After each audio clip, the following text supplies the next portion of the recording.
Thornberry. Thank you very much, Mr. Speaker. Let me begin by welcoming the Secretary of State to his new role. It's been 8 years since his last appearance at the dispatch box.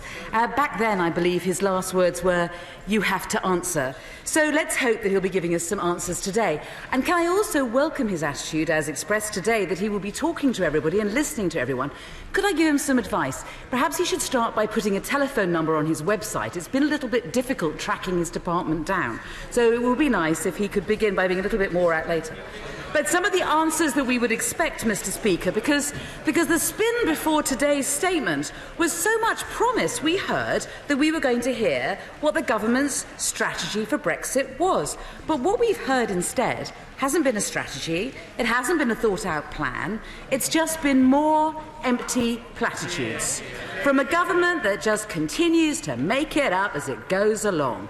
So last night we had the Prime Minister seemingly on a plane, it's seemingly, well, telling us at least what she wasn't going to be doing. So it seems that we're not going to have a points-based immigration system, and we're not going to have any extra money for the NHS, and we're not going to have any reduction in VAT on fuel. But what we haven't been told is what they are going to do. When are they going to tell us how they're going to deliver, for example, free trade for British businesses whilst also imposing immigration controls, let alone how they're going to address the red lines that Labour's demanded on protection of workers' rights and guarantees for EU citizens? The Secretary of State says that he wants to present a positive vision of Britain post-Brexit. But unless he can tell us what deal they're working towards, how they plan to achieve it, and whether other member states will accept it, his positive vision is just a pipe dream. It is just rhetoric. Can I remind the Secretary of State of what he said 2 months ago? He said this: the negotiating strategy has to be properly designed, and there has to be serious consultation before it's done. And this is one of the reasons for taking a little time before triggering Article 50. Well, absolutely, a little time before triggering Article 50. But where is it? Where is the negotiating strategy? What serious consultation has taken place with other member states? And in the absence of either, why are the government pushing ahead with Article 50? What has happened since July? What is the plan? Can I remind the House of what the Foreign Affairs Select Committee said in July about the previous government? The previous government's considered view not to instruct key departments to plan for the possibility of a leave vote amounted to gross negligence. And what do we have to say, therefore, about the current government when 2 months later we are no further forward? Surely all we can say is this: that when it comes to planning for Brexit, they have gone from gross negligence to rank incompetence.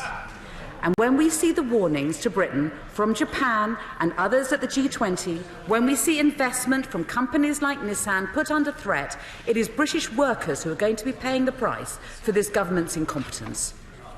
This morning, the Japanese ambassador, speaking on the Today programme, said something that was as honest as it was deadly. He said this: the problem that we see is not to have a very well thought through consideration before you start negotiation. Absolutely right, Mr. Speaker, absolutely right. Are the government rushing to start negotiation? Yes. Have they got a well thought out plan for that negotiation? No. So finally, Mr. Speaker, I must say this. The Secretary of State has won plaudits in the past for his principled stance around issues such as parliamentary sovereignty, and indeed he's talked about it again today, about the importance of parliamentary sovereignty. He's talked about democratic rights, he's talked about the rule of law, so surely he cannot think that it's right that Article 50 should be triggered by royal prerogative. And as the former Attorney General, his friend and mine, the Right Honourable Member for Beaconsfield, has said, the idea that a government could take a decision of such massive importance without parliamentary approval seems to me to be extremely far-fetched. Well, I don't think it's far-fetched. I think it's just plain wrong.